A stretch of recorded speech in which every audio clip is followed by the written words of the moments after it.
In many ways, folks, we are at maybe the best portion of the college football season right now, right this second. In many ways, I'm a rivalry week guy. Believe me, I'm a rivalry week guy. And of course, the playoffs and the national championship game are what it's all about when determining the champion of the nation. Conference championship weekend is phenomenal. Just the heart of the college football season as we get into October and into November from week to week with all the landscape of college football in play is fascinating, intriguing, exciting, gets us all pumped up. But there's something unique. There's something interesting, intriguing about where we sit right now on the college football calendar with the playoffs tomorrow on Saturday, with just taking in the first New Year's Six result and the performance by a conference champion, a longstanding elite program versus a team and a program under Josh Heupel that is looking and showing us great signs of emerging into that class after years and years and years of mediocrity, 15 to 20 years. And then seeing all the bowl results come in and watching the games and keeping track of conference bragging rights is quite intriguing. So let me try to get to as much as possible briefly before we start to take calls. Tennessee 31, Clemson 14 at the Orange Bowl in Miami. The first of the BCS and now New Year's Six bowl results are in. Chalk one up for the SEC in a otherwise poor performance by what we mostly consider the nation's best conference. And to date, let me be very clear about this, to date, not that it can't change, the nation's best conference. Too many people are locked in the moment. They're locked into a day. They're locked into the most recent result or two or three results. And then suddenly the SEC is just horrible. But these games are meaningful. They're meaningful, and they will be addressed and assessed by us here at the Voice of College Football as we conclude this postseason and go into the offseason. So this is getting to a point where I want it to be. Certainly, we can have a tremendous debate depending on what happens the next 10 days in college football regarding the conferences. So more on that as I take your calls, and we'll talk about the conference argument and debate about best conference and the conference rankings themselves. And the SEC certainly had a day in which we see South Carolina go down to Notre Dame in a tremendous football game, probably the best of the day. You had Pitt UCLA with a really exciting one that went down to the close at the Sun Bowl in El Paso, but probably the marquee game just to in terms of excitement and viewership was South Carolina and Notre Dame. And of course, the Gamecocks go down. Therefore, the SEC goes down. And then both Tennessee makes amends tonight with a clubbing, pardon the pun there, a clubbing of Clemson. And so, wow, we can go in a number of directions, and we will here. First and foremost, we'll talk Clemson Tigers. Can somebody out there give me a more shallow, more hollow conference championship team There have been conference championship teams that have lost more games that will have been lower ranked than this Clemson team. But in regards to all that's expected of Clemson football, they were a top 4 team to start the nation. To start the season, they were a top 4 team in the nation. We know what they've accomplished during the college football playoff era. And here they are as the ACC champions with a loss for the first time in 8 years to their most bitter arch rival, with a loss on the grand national stage against a Notre Dame team that lost 4 games, getting whipped.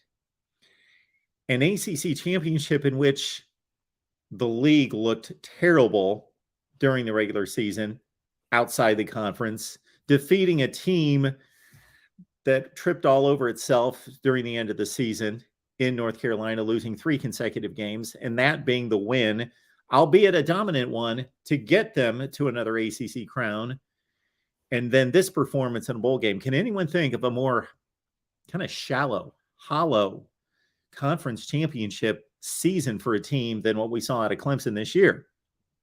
And that's not a complete dig on Clemson football for any particular reason.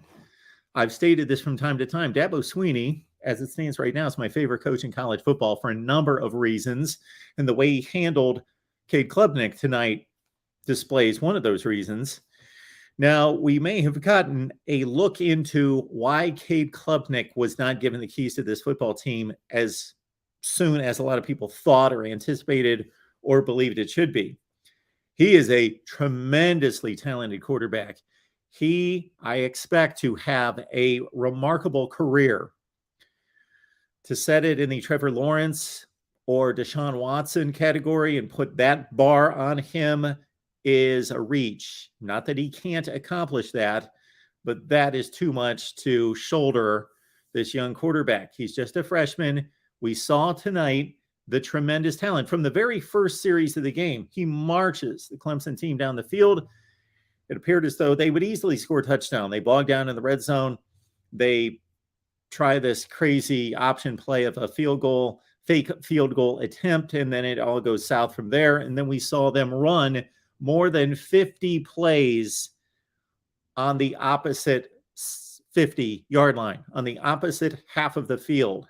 You got to produce points. So they moved the ball, and Cade Klubnik showed us, again, I didn't need to see it tonight. I've seen it 3 or 4 times, his immense talent. But he's got to know, well, we could go down a laundry list of issues and mistakes that he made. One comes to mind when it was still a game. There was still a chance, 28-14 with maybe 7 or 8 minutes left. You cannot retreat halfway down the field. And he did this about 3 or 4 times in a critical 3rd and long, or in that case, 4th and 8. You are exponentially decreasing your ability to convert to a first down the more you retreat, like a bad impersonation of Fran Tarkington going 40 yards behind the line of scrimmage and then trying to chuck it downfield. And I know that's easy for me to say watching the game from my couch, but it's a learning situation for Cade Klubnik. He has a full off season to be the man and get ready for 2023. And Clemson will have to fight off the likes of, we're anticipating, Florida State in 2023 to maintain their status as not just the ACC champion, but the elite program in the conference. Turning to Tennessee, no Hendon Hooker, no Jalen Wyatt. Others did not show up for this game on the Tennessee side. The defense played extremely well. And consider that I have been extremely critical, mocking at times the career of or the play of one Joe Milton. And he earned it.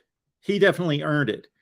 As a 47% completion passer in high school, who has just looked completely lost, clueless on a football field, both at Michigan and at Tennessee when he has received playing time. And this is a guy, remember, last season, this is inconceivable until we saw what we saw tonight, who beat out Hendon Hooker for the starting quarterback position in Tennessee in the summer of 2021 before losing the job, playing poorly and losing the job after 2 games.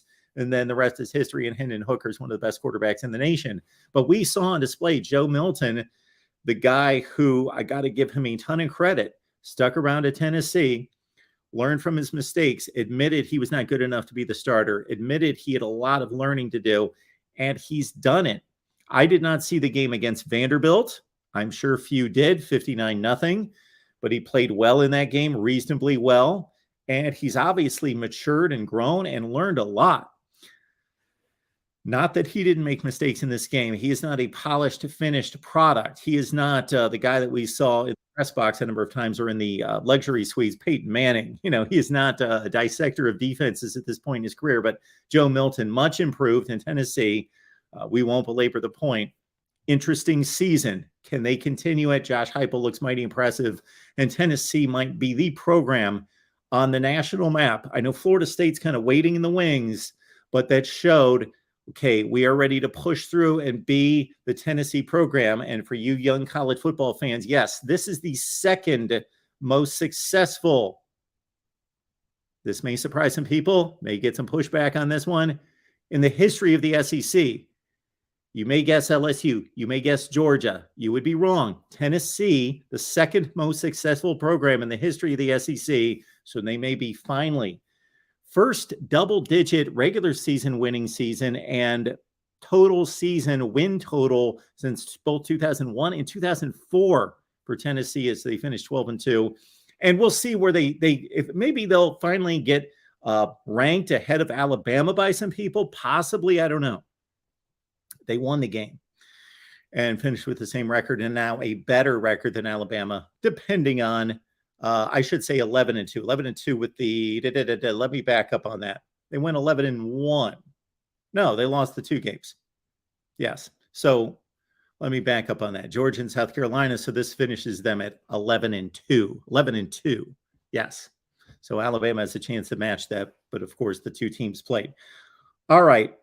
Just want to get to a couple more points. Callers, thank you for your patience. I want to spit out a few other things because I really have a lot of thoughts about the way the day progressed and what it means to college football. We saw UCLA as a heavy favorite in the Sun Bowl against Pitt. How about Nick Patty? Should Nick Patty have been the starter based on not just this play today on the field, but previous plays?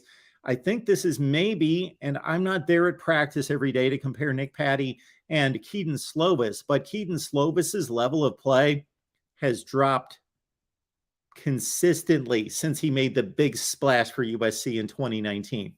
Consistently dropping. And Nick Patty, maybe he should have been the starting quarterback. He was not. He gets his chance. Keaton Slovis in the transfer portal has moved on, and Nick Patty pulls out a win against UCLA. The Bruins blew this game. DTR threw 4 picks in the game, some of them much ill-advised. And UCLA, as a team that I would guess College Football Nation had as an 80% of the people out there, including myself, who picked UCLA. I took Pitt and the points, UCLA to win the game. They lose, and it puts a bit of a black mark against the Pac-12, a little luster off the shine of the Pac-12's postseason, as it appeared as though UCLA was coming home with a win as they led by 2 touchdowns in the second half, but they fall to Pitt. The Big Ten moves to 3-0. You can discard these wins, but they are defeating teams in other conferences like seeded teams. These are the fair matchups. I did not think Maryland was going to defeat North Carolina State.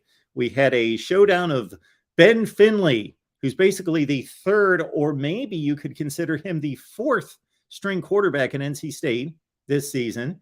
MJ Morris not available. Jack Chambers not available. Devin Leary moved on to Kentucky through the transfer portal. So you have that piece in play for NC State. They had opt-outs on the offensive side, on both sides of the football, taking on Maryland. Maryland pulls through and plays some great defense despite their best wide receivers opting out of this game, and Maryland wins it for the Big Ten 16-12, and the Big Ten now at 3-0. And again, we will play out the narrative. I know we're going to jump on it. I want to as well, but there are too many games out there left, too many important games. There's actually 2 tomorrow that are pretty damn important compared to the rest of these before we start ranking conferences. But I will be ready to do that as well.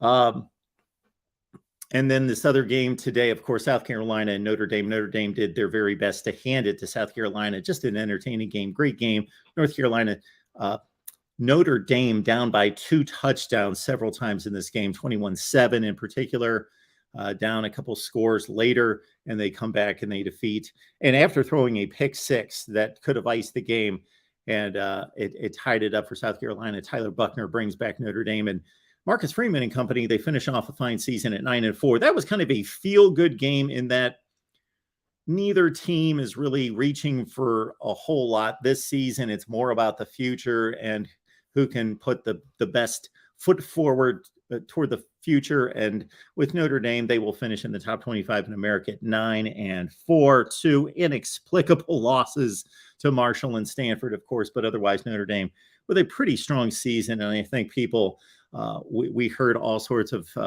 threats of Marcus Freeman's job when he was 0-3 as a coach, 0-2 this season, lost the bowl game last season. But that, of course, ridiculous. And Marcus Freeman in a good place at Notre Dame. Let's get to the phone lines here at the Voice of College Football. We will update our tote board for the conferences. I have yet to do that, but we have left the link in the chat. I will do so again. I also want to go on Twitter. I want to remind everyone that you can help us out here at the Voice of College Football in so many ways. I'll name 2. Please shop on Amazon. Use the link in the description section of all the videos on Amazon. And then also get on out there and let people know that we talk college football with you guys every day. All right, we got DeReal MVP on the line. DeReal, what's going on? Well, Mark, today had a few shocking results for me. Shocking? Yeah, Clemson, not the way they lost, but how they lost. Okay. Was shocking. Like, Tennessee, I'm pretty sure everybody can agree, Tennessee does not have a good defense. But if you only showed somebody who's never watched college football this game, they would swear up and down Tennessee has one of the top defenses in the country. Yeah, much like if we would show them the LSU game, you would think that too. Yeah, I get it, but they've shown this, but I understand the metrics tell us, and the 65 points against South Carolina or the 63 in the other games. Yes, Tennessee does not have a very good defense. No, right. In the 49 against Bama, even though it wasn't a win, giving up 49 is not exactly a good look. Yeah, I don't know if the defense gave up 49, but yeah, they were in the mid-30s. The offense kind of handed a few points away. Okay, fair enough. But either way, yep, not exactly a powerhouse. And for Tennessee, it felt like Clemson was able to move the ball between the 20s. Yes. But what do you think caused it for whenever they got into that red zone, they just couldn't do anything? Well, they've got a true freshman quarterback.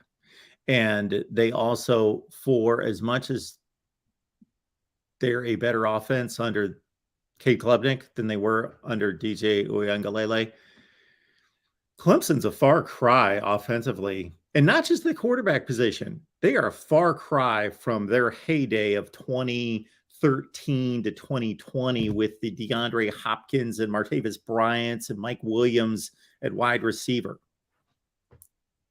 Long ways away from that. Do you think, speaking of your true freshman problem, another big play in the game was when Cade Klubnik, it was 3rd and 6, I believe it was, and the clock was running, and he took a sack, so the end of half occurred. They could have easily got 3 more points. Sure.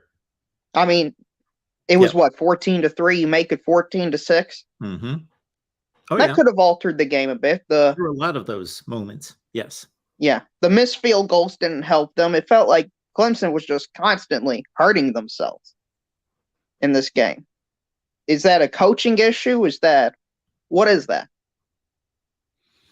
Well, I think it calls into question where Clemson is in regards to its entire coaching staff. Yes, they had a change of defensive and offensive coordinators this year, and think they have taken a step back as a program. They're still really good. They're still the best as we speak right today. It may not continue, though, in the ACC, but they have clearly taken a step back as a program. They are not playing at a level, and now it's 2 consecutive years, and it's even had hints of it in 2020. And Trevor Lawrence, we see what he's doing in the NFL right now. He bailed them out of 2020. He was really the difference in getting them to the playoff that, this is going on 3 years of them taking a step back to the level of Penn State, Notre Dame, those teams still really good enough in the ACC especially. But yeah, and I think a lot of that is coaching staff not replacing the guys that they lost. Well, Mark, that's kind of where I want to go with it next is some of the teams in the ACC are starting to look pretty good. And so I'm going to ask you a question for next year. Florida State or Clemson right now? Oh, if they played right now. Wow. Wouldn't you love to see that game? It'd be fascinating. I don't want to go too heavy on Florida State because the wins and losses are what we count. You can go through it and say, well, if you asked your average college football fan, what team that's not an elite is on a roll to end this season? Boom, everybody's Florida State, Florida State, Florida State. True, yes, and I've been a proponent of that, and I have talked about it. And of course, we've got our wonderful Florida State show and channel. We talk glowingly about the things Mike Norvell's done, and Jordan Travis is the most improved. Somebody else served somebody else up that can be in this argument. Maybe Dorian Thompson-Robinson in a sense, but I'll say Jordan Travis, the most improved quarterback in college football from 2020 to 22. Step up, 2 straight seasons. They didn't beat exactly Murderer's Row in winning these games, and they barely won this bowl game against a marginal, depleted Oklahoma team. Missing 4 offensive linemen, 2 that are going to be tackles in the NFL, and their best running back who gained 1,300 yards. So it looks bad for Clemson. It looks obvious that, well, Florida State's improved so much since they played Clemson, and Clemson's been kind of teetering along. But they did go out there and beat North Carolina by 29 points in the ACC championship game. So, I would take neutral site. I'm still taking. Wow. It's not easy, though. Yep. It's not easy. No. It's not easy. They're neck and neck. I think they're neck and neck right this second. Yeah, and I think that speaks to both the downfall of Clemson and the improvement of Mike Norvell in Florida State. Got to give those people credit. I mean, Florida State's clearly got buy-in amongst their players, their coaching staff. They believe in their system. And during this age of opt-outs, let's also feel good. I'm watching the games today and I'm thinking, yes, we have these opt-outs and we have this discussion on here every day where people are disgruntled about who's opted out and these games don't mean anything. I'm thinking these games are great. They are phenomenal. And let's not get fixated on who's opted out, but let's also understand there are tons of players who could have opted out. As you dive into these broadcasts and they start to outline, okay, the Maryland left tackle is going to be a top 2 round selection in the NFL. He's out there. He's doing his best, playing the entire game. All these different players, they could be opting out. Clemson only had 1 guy opt out. These still produce really good games and are meaningful games and fun to watch. And again, otherwise, we don't get to see Tennessee and Clemson play in Notre Dame and South Carolina and Oregon, North Carolina, and all these tremendous matchups that we've seen. Yeah, you're exactly right. And for me, that's the beauty of bowl season, Mark. But you still didn't really answer the question. Who are you taking? Oh, I'm going to take Florida State. Okay. I'm taking Jordan Travis to make more plays and play a cleaner game than Cade Klubnik. I might have had a different response for you 3 hours ago, but after watching Cade Klubnik tonight, I'm not changing my mind on who he's going to be and how good he's going to be. But today, he makes too many outright mistakes, and the game's still a little bit beyond him at times. Well, I mean, I think that should be somewhat expected for somebody as young as him. I mean, sure. I think the standard of Clemson always having a Trevor Lawrence and Deshaun Watson pretty unrealistic for any program, regardless of their name. And I think there's been some complacency that they'll always have somebody so good that they can kind of wash away some of the defects Clemson has had. And they have washed away the defects, and those defects are minimal because you can't win national championships and appear in playoff game after playoff game with poor teams, of course. But they have been the lesser of the Alabama, Georgia, not Oklahoma. We'll throw them aside. Ohio State, top of the food chain during the playoff era, but they had two generational quarterbacks take really, really good teams. But the offensive lines, in particular, and raised them to championship level. They've outperformed their recruiting ranking because of two generational quarterbacks. That's the easy answer, and it's mostly true. There's more to it than that, of course, but that's the number one answer and the most important component. Yeah, and for the final thing I'll say to Mark tonight, Mark, is I'm going to go back to the well of a take I made that everybody made fun of me for. Everybody commented on it. I said 3 SEC teams made in the playoffs, and that did not happen, Mark.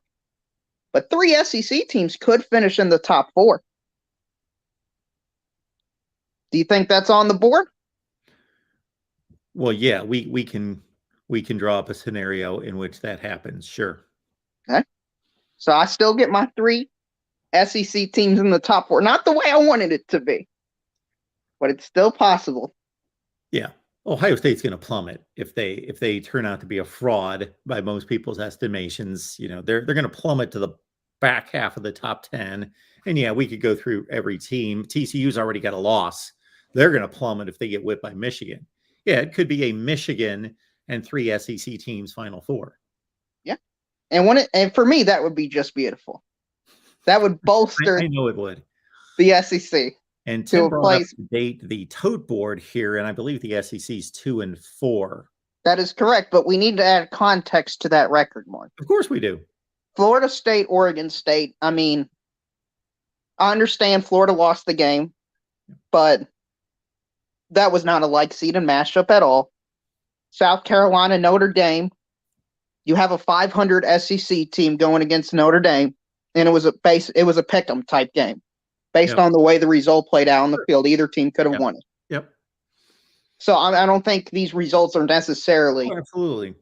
I'm not you know me better than that. I'm not an SEC's 2 and 4. Therefore, this is what we're going to say about it, because we're evaluating. If we're going to truly evaluate the conferences, it goes way beyond just the wins and losses during bowl play. We got to continue to bring in the regular season results, and also there's a difference. For me, other people are more cut and dry, like, well, you won or you lost. And I get that in terms of the standings. That's what the standings are for. They tell us that was a win, that was a loss. You're 9 and 4. Oh, you lost, you're 8 and 5. We get that. But if South Carolina loses to Notre Dame 42-10 today, well, that's a completely different evaluation of how good they are. Oh, yeah, that's exactly right. And that's the way I think it should be viewed. And David Greenshield in the chat is highlighting it. Yes, I do have Ohio State beating Georgia. I still have that. Yeah. But just because of that doesn't mean 3 SEC teams. I don't see the path for 3 SEC teams being in the top 4. I'm going to take the opportunity here real quick just to let people know, while we've got a number of people on the chat, that tomorrow, I don't know what time TCU and Michigan kick off. So we'll probably have to come on during late in the bowl games, the 2 matchups early in the day. But we'll come on, 30 to 45 minutes before the Michigan TCU kickoff, do a little pregame. Then we'll go halftime, Michigan TCU. Then we'll go postgame, because there's usually about 45 minutes in between games. Then we'll go halftime, Georgia, Ohio State. And then, of course, the full-blown call-in show all night after Ohio State Ohio State and Georgia play. Was that a possible hint at your? I'm glad people are starting to warm up to. I just want to say I was the first. I believe really I was the first. But what's funny is, what is that rooted in? I've even asked myself that. Maybe the distance from the Michigan game is. Well, for me, it's rooted in the fact that the way I've seen Georgia lose over the last few years has been pretty similar. And Ohio State, I feel like, it's got the same formula as Alabama last year. That's what it's written in for me. And I don't think Georgia has played a team like Ohio State. I think there's two teams that can beat Georgia this year. I think it's Alabama and Ohio State. Even if Ohio State loses, if you want to ask what the best team means, I would still say it's Georgia. And what I think the best team is, if you had a list of every team and they played a round-robin tournament, who would win the most games? I think it'd be Georgia. Yep. But unfortunately for them, they just happen to play one of the two teams that I think can beat them. Yeah, so I agree. Yeah, they most likely we are going to see Michigan and Georgia play in the national championship, and Georgia's going to win. Like if somebody held a gun to my head right now, that would have to be what I would spit out. If I needed to get it right, that would be the selection. But I would still say, Georgia wins that game by 10 or 14 points. And even if Georgia wins by a ridiculous score tomorrow, which they could, I'd still make the claim Ohio State's better suited to win that game against Georgia. They're either going to be on or off. Michigan's more consistent, or has been, but Ohio State's, they're a more talented team. That's what we're saying, folks. Not that they're a better team than Michigan. They certainly weren't the last weekend of November, but they're a more talented team with more weapons than Michigan. Well, my problem for Michigan is, based off what I've seen, now I could be wrong, I think they play the same way as Georgia. I think they're less talented than Georgia, and I don't think they're at the same level as Georgia. They're not. I think most of us believe that they're closer to Georgia than what we saw last year. They got a better quarterback. They're better in a lot of different ways. They won the Joe Moore Award for best offensive line last year. Well, they were playing the best offensive line last year. Like, they played in that game, and I'm thinking, well, they just won this award. They're not the best offensive line. The best offensive line's at Georgia. Michigan's offensive line, just because of the Virginia transfer, Olu Oluwatimi. This guy is phenomenal. I saw an article. I almost, patted myself on the back. I saw an article on ESPN.com, I think it was, calling him possibly the best player in college football. I said, I've been saying that since like week 3 of the season, that he doesn't get enough credit. Anyway, but Georgia's still, until I see different, Georgia's better than Michigan, and they are so similar. Yes. And I'm a true believer in Stetson Bennett being a better quarterback, not more talented. Again, there's a difference, than Stetson Bennett. Stetson Bennett's the better quarterback than J.J. McCarthy. That's interesting. I'm not sure if I would go that far, but Oh, I think he is. Yeah. I'm not sure. McCarthy hasn't done anything this year that I think is elite. He's not playing like an elite quarterback. I don't think you need to be elite to be better than Stetson Bennett. I think Stetson Bennett's pretty good. I wouldn't classify him as elite, but no, I don't quite give him that moniker, but I place him close enough to say you have to be near elite to be better than him. He's a top 10 quarterback in the nation. I don't believe J.J. McCarthy is. I haven't done a listing or ranking of quarterbacks internally or in my mind or anything like that, so I don't have any comment on that, but I'm sure that probably won't make some of your Michigan fans happy, Mark, in the chat. That you're saying Stetson Bennett's better than JJ. Well, this could be JJ McCarthy's coming out party. He's doing what he needs to do. They went undefeated. The Ohio State game, he was the quarterback that he needed to be for that game. But he had a running back that he turned around and gave the ball to who went 75 and 85 yards twice that decided the game. That decided the game. He didn't screw it up. Okay. I mean, I feel like Stetson Bennett kind of does the same thing. Yeah, he does largely. He's had that kind of team, but he's also had games like he did against LSU and against Oregon where, wow, they're not winning against Oregon running game and from an offensive standpoint. They're putting up points because of Stetson Bennett. Right. And weapons. He's got great weapons. Right. That's where I was going to go with it. I think Brock Bowers had a lot to do with the Oregon game. And everybody just being so much better at every position than Oregon. Michigan's doing it because of a running game, one, McCarthy to divide pass and run game. Georgia's doing it more, even though they're known for their run and they're run heavy. They're not as run heavy as people think they are. They've got their head stuck in Jake Fromm, early Stetson Bennett. They produce their points through the passing game. Okay, well, we'll Stetson find Bennett out. I releases guess. the football. He's the guy that throws it. I guess we'll find out either later today or tomorrow, depending on where you're at, Mark. When the two teams settle on the field for the Pac-12, I know they had a rough day with Pitt, UCLA. Maybe USC can help if they beat Tulane. So fight on, Mark.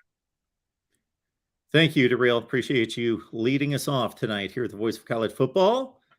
Tim, thank you so much for jumping in the background here and posting our banners tonight. We love that. We got DeAndre on the line. DeAndre, how you doing tonight, sir? Hello, DeAndre. DeAndre, going once, going twice? Mark, can you hear me? Yes, we got you. DeAndre, how are you? I'm doing good. Yeah, tough night tonight. The play on the field is what it is. I try to tell a lot of people about Cupnick. Not that he's a bad player, but he was still young. Sometimes we got to look at Dabo when he's hyping these guys up. Like, oh, he's farther along than Deshaun Watson. And if you, I knew the left tackle, Deshaun's freshman year, and he said if Deshaun would have played during the Georgia game, they probably would have won the game. He would have played the whole game. And my point of bringing that up is, Cade is young, and we didn't see him a lot during the year. We looked at North Carolina. Oh, look at what he did against North Carolina. North Carolina, outside of the game against Oregon, defense has been really shaky all year. So I really kind of held my water, because we've seen Dabo be wrong lately when he hypes players up, like when we heard about Nagata and Frank Latson. They're on the same level as Sammy Watkins. You see, it didn't work out like that. So I kind of held my water. So I don't think it was Cade's fault that we lost. I think a lot of times Clemson play calling gets a little crazy, like during the South Carolina game. It's like, why you run that stupid play on the kick return? That's something that you do when you're blowing somebody out. Like tonight with the tight end. Tight end overshot him. If it worked, it was a great play. But it's like, well, couldn't the quarterback throw the ball that way? Somebody that's actually a quarterback. And, B.T. Potter, who's been reliable for the last 5 years, missed 3 field goals. So when you saw that, you knew that you was in for a bad night. I mean, he was really consistent player. I think the defense played well. Yeah, they gave up 31 points, but they got tired at the end of the day. That's what Tennessee does. So, hey, my hat's off to Tennessee. I love to see Tennessee be good again. But I've been saying, after the LSU game, I thought Clemson was being caught up by the lack of willingness to change on offense, even before Elliott took the Virginia job.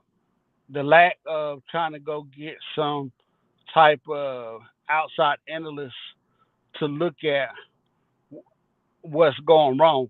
Just like Alabama does, Florida. I know Florida hasn't had a great year, but look how much money they pay the analysts. And we even see it in recruiting. Clemson didn't have a top 10 recruiting class this year.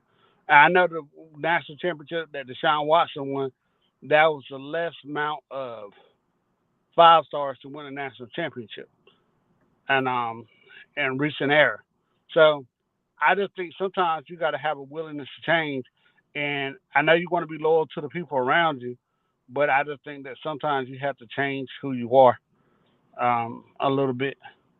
And I don't think Dabo is willing to do that because he has been successful the way he's been successful, which ain't nothing wrong with that. Yeah.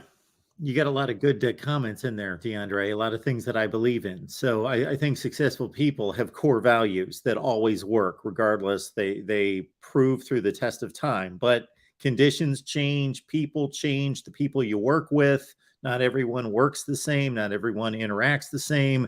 Organizations change, rules in the game change, NIL and transfer portal, other things change that you have to adapt to. That doesn't mean you don't still have the same core values that you believe in, but they have to be implemented differently. Yeah. And that's an important aspect in all this. And Jordan made a great point. Like, we all talk about how much coaching matters. Like, let's look at Duke, for example. Miami had a top 5 recruiting class. They had more talent than Duke. But Duke had a 9-4 season. I believe that's where they finished.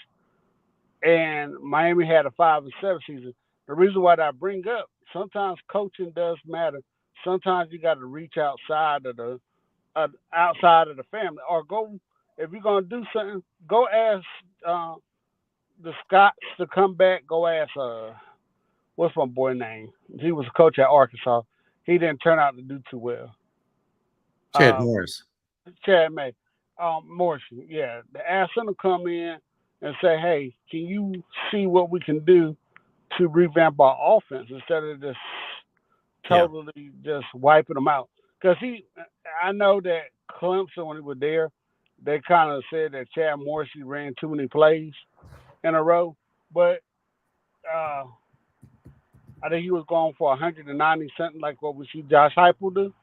But I just think that sometimes you just got to say, can you help me analyze my team? Nick Saban does it all the time. You know, there's just sometimes stuff just catches up with you, and that's highly unfortunate. I'm not saying Clemson is dead, but the trend is just looking really bad. And everybody said, well, how can you say that? The South Carolina loss is just a perfect example of that. I wouldn't even say Tennessee tonight. I thought Tennessee started off the season with #1, but the South Carolina loss, man, we just looked absolutely terrible. The development of DJ Ugale, this guy was talented, and he just had, it just seemed like he had poor development. Cade, I don't think that he was, I think he's going to be a good quarterback, but I don't think that he's what you saw Deshaun Watson and Trevor Lawrence be. So, I mean, I'm just saying that I just think the development, our defensive line, it was supposed to be one of the best defensive lines ever at Clemson. I say they did good, but I'm not going to say they lived up to it. Yeah. Andre Cooper being burnt all year long. Like, sometimes you got to play coverage. Help your players out. I know he's the free safety, but sometimes you got to tell them to play back. Everybody was like, well, the defense is playing good. So, yeah, but they were going to get tired. And nobody could predict. There's nothing you can do about Potter missing 3 kicks. Nobody would ever predicted that. But did you have to run the fake field goal on? Exactly. So for as bad as that result looks, as we've got it on the screen there, 31-14, a lot of people are going to say Tennessee blew out Clemson. Well, you got 4 trips in the red zone that should have been 12 points. 4 trips, should have been 12 points. You missed 3 field goals, and you blew a field goal opportunity by running a crazy play with a kicker running an option play, or the holder running an option play. So it's 31-26. Right. Yeah. And like I said, Tennessee, they did a great job. There's no excuse. And I know a lot of people like to say bowl games are useless. But like you said, we had a second day of college football the last couple of days on some great games. Yes. Not useless, and it gives you a chance. I wish some of the guys did opt out and let some of these other young guys get a chance to get on the field. Miller had a tough night. I haven't seen Tristan Lay play all year. I think he got in a few games, but I mean, we got a chance to see some excellent players out of Clemson play. But they're gonna get better. But I just question the fact the willingness to be stubborn and say, I'm not going to change when the landscape is changing. Miami had a 5-7 season, then they come back and have a three top five recruiting class. What are they doing down there that we can't have a top five recruiting class? I mean, I ain't gonna lie. I'd rather go to Miami than Clemson. But, but I'm just saying, as recent tradition has been, Clemson's been the better program.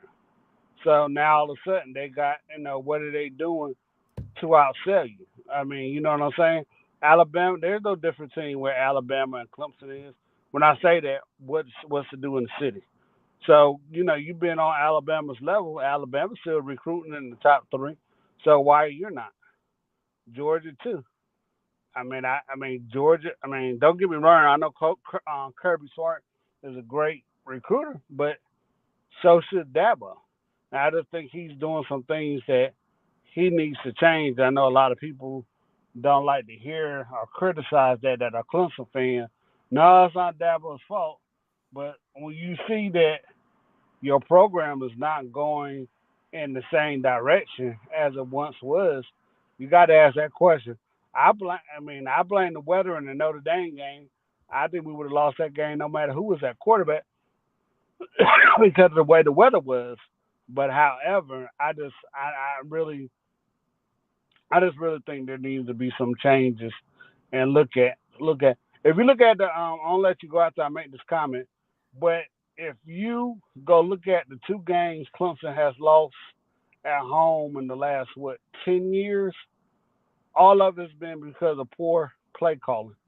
The Pitt game, I think it was like fourth and 5, and we had a pretty good kicker, or 4th and 2, and we had a pretty good kicker, and we go for it, and we give them a short field, and the game against South Carolina is like another poor play call, like that the kick return. It's just like when you start just doing all this extra stuff that you could just ran a regular play and probably picked it up, or just go ahead and kick the field goal instead of doing something fancy. We all like when it works, but then when it doesn't, it's like, why the hell did you do that, man? I'm sorry, I didn't mean to use the word hell, but You're good, DeAndre. yeah, I just think that Dabo just needs to do a little bit of changing. And like I said before, when I was talking to you and Jordan and Craven, Clemson is an engineering school, technology, and stuff like that. And I just think it's, some of those guys gonna have to pull out the money if they're gonna compete with Miami's NIL deals and stuff like that. And I know it's hard because they got more research and medical and lawyers down there compared to Clemson. But just like Nick Saban had told his people, you're gonna have to help out with some of this money if you want to keep the top recruits coming in. I don't know what Georgia does to keep theirs coming in, but Georgia is technically the only big time school there outside of Georgia Tech. And Georgia Tech, like I don't know if you got a chance to reach out to Rex Talk, but you can major in criminal justice, and everybody's still required to take calculus at Georgia Tech. So, that's a very hard school, and I'm not saying people at Georgia are dumb, but I'm just saying the comparisons between the two is kind of different. But I think that congratulations to Tennessee fans out there. I think it's Roadhouse, ain't it? He's a good guy. I listen to his show sometimes. He used to do some shows with you, I think. He was real sick at one point, but hey, congratulations to him, and we're gonna see what Clemson does on the development. The offensive line got to get better. I know Pace didn't play because he was hurt. Our receivers definitely got to get better. And see, that's when I noticed that Clemson was doing kind of bad at the receiver position. And I'm gonna let you go. But when Fleming didn't even look at Clemson, he went to Ohio State, and Ohio State hadn't had a top what was a first round pick for an NFL receiver, and like over like 5 years before since the last group came through, I knew Clemson was kind of trending down.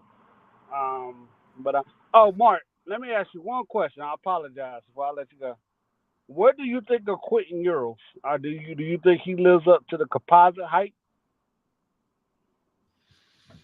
I would have told you after the second week of the season, absolutely.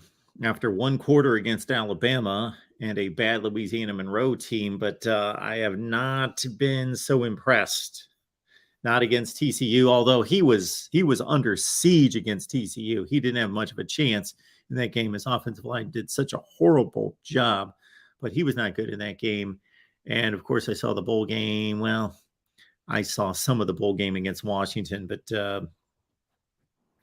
he hasn't looked great. Right now, I'd project him to be a really good college quarterback, because I'm not going to go off the deep end that he's a bust, because I don't think he's a bust. But he doesn't look generational to me. Well, the reason why I bring that up, and I want to go back to our quarterback conversation, I'm going to let it go. But like if you look at Zach Wilson, I know he wasn't highly recruited, but then he just came on, had one good year, and now you're looking at what Brock Purdy's doing compared to Trey Lance is always hurt and stuff like that. Yep. Will we start seeing a lessening in quarterbacks and what people think about quarterbacks? So your point is that the quarterback is given too much credit, too much value in the quarterback. That's your point, right? Hello, DeAndre? Yeah, I'm here. Your point is that the quarterback's given too much credit. There's too much value placed in the position, right? Right. I think a whole lot's going to have to transpire for that to change people's minds at the NFL. And I'm going to let you go, but the reason why I bring up that, look at what happened with Philadelphia when they paid Carson Wentz a whole lot of money. Sure. Look at what's happening with the Rams when they played, Stanford and a couple other guys too. Sure. They paid them a lot of money.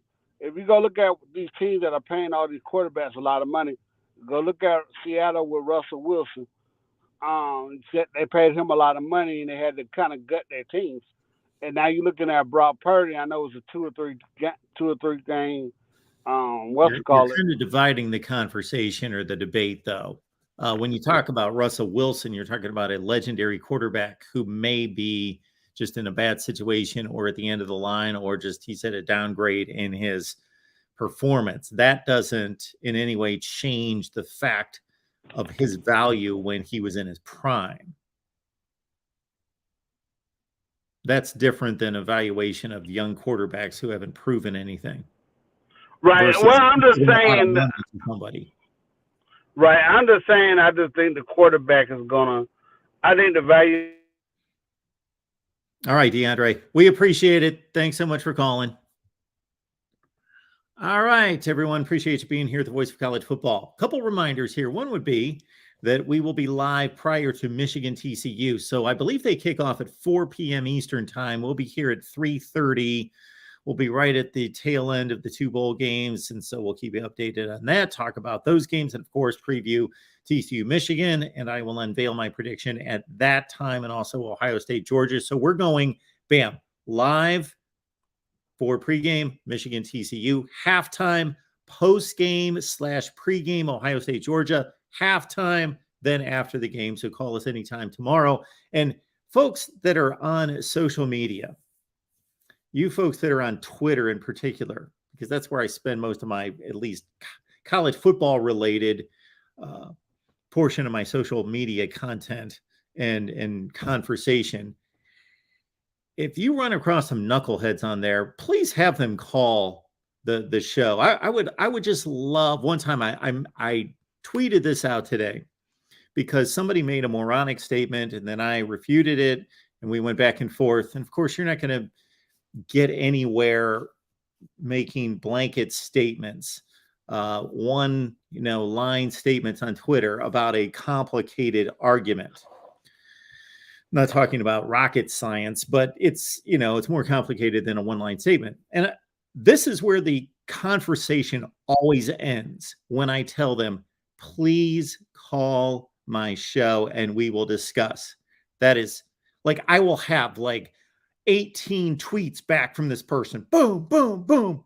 They'll come after me. And then as soon as I let them know, I would love to discuss this, call the show and we'll debate it. That is always I never get one more response from these people. Never. Except for this guy did respond. No, somebody else jumped into the conversation. Somebody trolled in from somewhere else and said, why are you begging people to call your show? Are you desperate and you have to beg people to call your show? I'm like, no, we've got like 110,000 subscribers on all our channel where I'm not like in need of somebody to talk to. No, I am giving an opportunity to have a reasonable discussion. Probably won't even many times turn into a debate or argument, but a reasonable discussion about these, as Tim tells us from time to time, these keyboard warriors who are so big and bad and just say moronic things that need to be clarified, or just make these outlandish statements that require discussion. And I'm just inviting them to take part in the discourse here of the college football conversation. That'll be fun. I'm not trying to, it's just, it's fascinating to me that it doesn't take that much bravery to come on. You're still a million miles away from me. I can't strangle you. Nothing's going to happen to you. You may get slightly embarrassed when you're presented with some facts. That could be, but I'll be kind. I'm generally a nice guy, pretty respectful guy. So I'm not gonna just make you look like a complete fool. Maybe the information I provide will do that, but I just find it fascinating, and I would just love for these people to come on here and discuss those things. So we're going to take David's call next here at the Voice of College Football. David, we appreciate you being here. Always a pleasure to be with the man that gives college football its voice. Good to see you back with the helmets, Mark. A pleasure. I believe the correct term is keyboard commandos. Commandos. Yes. Yeah. Who rank about as high as telephone tough guys, on the hierarchy of bad people. I was watched kind of the second half of that Tennessee Clemson game. Did I miss it that Tennessee missed or Clemson missed some early scoring chances that might have made that game a little bit more competitive? Oh, they were moving the ball between the 20s, and they had 3 missed field goals, and they also ran this exotic, just picture this. If you missed the first drive of the game, they were moving the ball with ease, and then they got bogged down in the red zone, and they ran an option play with their holder and field goal kicker that was, blown up. Yeah, I noticed that. I thought that they had had a couple of plays where they had some scoring opportunities. I was a little surprised. I wasn't expecting. I would have thought Clemson could have pulled that out, especially with Tennessee without Hendon Hooker. Although 3 cheers to former TTUN quarterback Mr. Joe Milton getting it done, I guess, huh? I made my subtle apology at the front end of the stream tonight, just to say I've had some less than kind words for Joe Milton and his lack of level of play, his decision making. I've seen him make some just boneheaded plays. Didn't really see where he was going to develop into anything of substance at this level, both at Michigan and Tennessee. People forget that he won the job coming out of camp last season over Hendon Hooker. It took him all of 2 games to lose the job. He was horrific. But here he is with the job, without there being a safety net, and played well against Vandy. And we know that Vandy improved at the end of the last season. And then he comes into this bowl practice or this bowl game with all the bowl practices and obviously made something of himself. And based on the sideline reporter at ESPN, who kind of gave their the best sideline reporting is when you hear this out of Holly Rowe at times. They're able to take what they learned that week in interviewing the players and summarize it into this narrative to let us know, this is what they're facing, this is what they've dealt with, or this is how they've developed, or and the sideline report basically let us know that he did not opt to transfer. He wanted to stick it out, wanted to be there, wanted to grow, develop, did not in any way blame his situation on anyone else, said, I got to be better. I'm not that good. I got to get better, and I will, and stayed with it. Yeah, it was interesting to see him play well. I got to ask you, with the Tennessee NIL collective, will they be giving their players cash in McDonald's bags going forward, or maybe they've moved up to Burger King or Arby's bags going forward down there? I don't know how they do it I or tell you, plan to do it. based on the fast food and retail row that Yes. I'm close to here, the upgrade would be to Chick-fil-A. My goodness, Yeah, there you every go. time I drive by, there's a Taco Bell, Burger King, and McDonald's, and there's always one or two cars, and there is a Chick-fil-A, and there is usually anywhere from 25 to 40 cars. It's unbelievable. Yeah, they're very popular. Very popular for what I think. Well, I'm not the biggest fan, but I digress. Do want to talk about tomorrow. I actually do think, by the way, are you a little surprised the Alabama -7 against Kansas State? Am I reading that right? Since both of the stars are playing. Yeah. Yeah, I think you know what, man, I got to make a prediction on that game. I got to get online here after our show and get on Patreon, and I'm going to make my playoff predictions right here so everybody can hear those prior to the Michigan TCU game. Yeah, I will probably. I think that says more than just and believe me, it's enough just to say Bryce Young's going to be the quarterback, Right. and Will Anderson's going to be coming off the edge on defense, just from a pure scheme standpoint and talent and personnel standpoint. But also, that's got to tell you a lot about the investment of the entire team then in this game. And if Alabama doesn't win this decisively, then I'm going to be more of a believer of some of the knocks against Bama this season is not maybe being an elite team this year. Kansas State's good, but let's not go crazy about how good they are. They're a top 10 to 15 team in the nation. Yeah, I got to think Alabama should win this game. I don't know, 38-24. Yeah, I think by at least 2 touchdowns, maybe 3. They, even in these games, I harken back maybe to that 2010 game when they had that 3-loss season, the only 3-loss season of the Saban era. Well, I guess since 07. But remember them boat racing Michigan State in that one bowl game that year? Was it like 49-7 or something like that? You nailed it. Yeah, that Kirk Cousins Sparty team. Yeah. So I could see that one, really getting sideways on Kansas State. I know we're all excited about that Kentucky-Iowa tilt that reeks of 19-12, and I may be high score. That may be a high scoring affair. What do you think? I'm not as down on this matchup as everybody else for the same reason. I'm down on it because they played last year. Yeah, that's true. That's why a repeat. Are they playing again? Yeah. This is why we need oversight of the bowl matchups. They can say, you know what? Why don't we swap out them for them, and we're not going to see Iowa and Kentucky play. It was a good game last year, though. I would say that, though, Mark. Good game, sure, but I just don't understand why they're playing again. And I understand they're not the same teams exactly. They're different teams. The rosters are different. But I think one of the reasons we play these games during bowl time, we want to see matchups that we've rarely seen or haven't seen. Yeah. Yeah, you know what? I mean, I think the -2.5 for Kentucky. I'm leaning Kentucky there, and I think they cover that.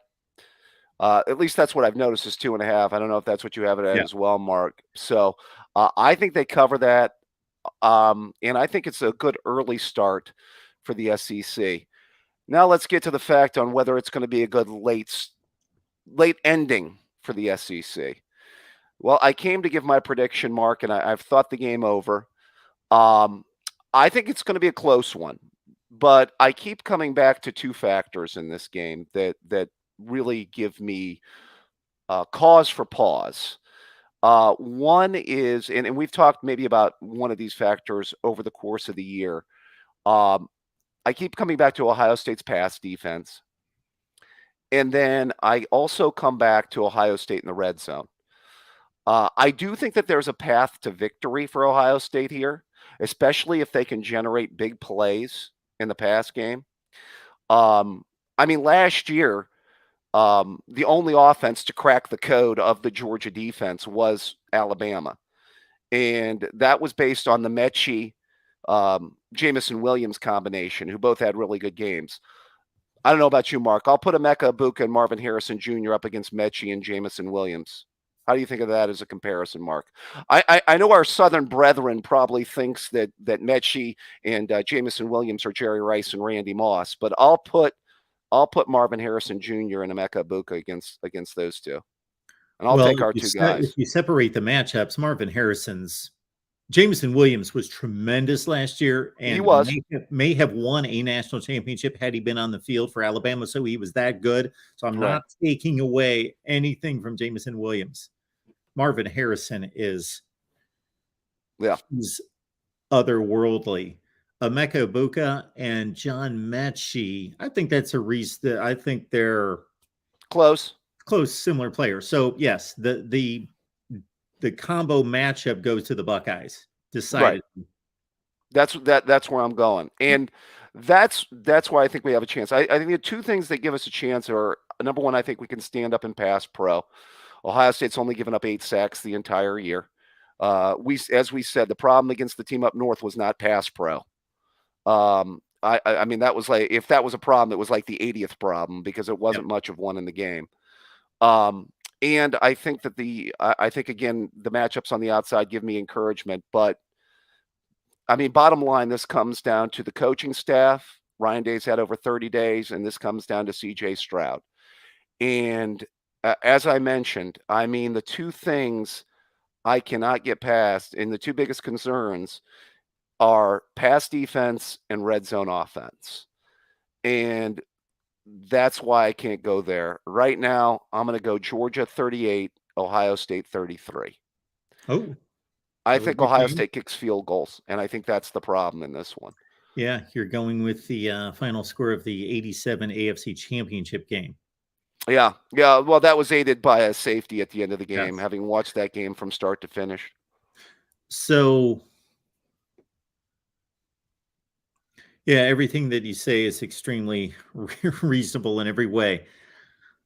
The guys that were with us on Ohio State Live this week said that Jim Knowles made it very clear that they were not going to overreact to the Michigan game and the breakdowns.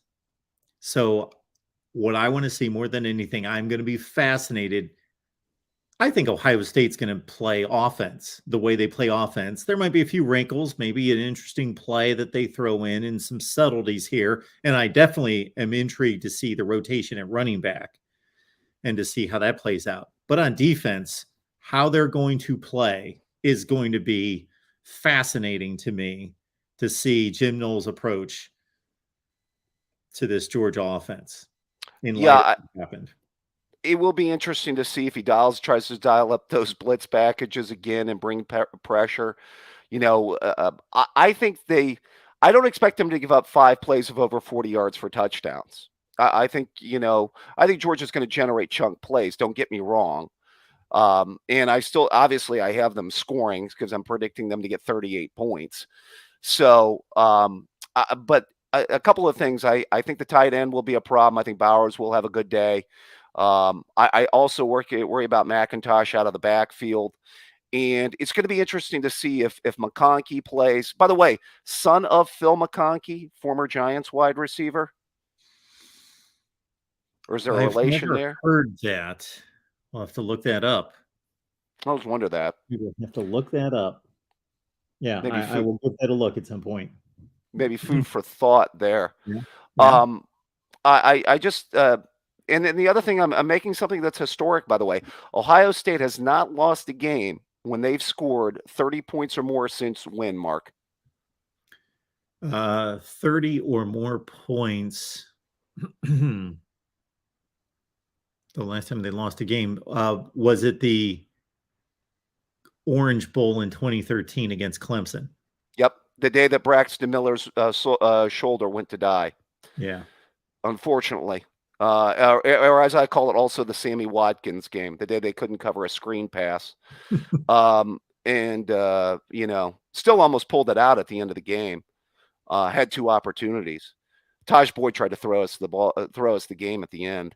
But speaking of which, in regards to this matchup, yeah, for as much as everybody gives a pass to the Ohio State wide receivers, and right, that's the last place you look for any concerns. Yeah. I wonder how much they're going to rely on these blocking tandems for screen passes, because that has failed miserably, most notably against Michigan and Penn State. Or I wonder if they've worked on having their wide receivers be better blockers, because that was a big Urban Meyer point of emphasis.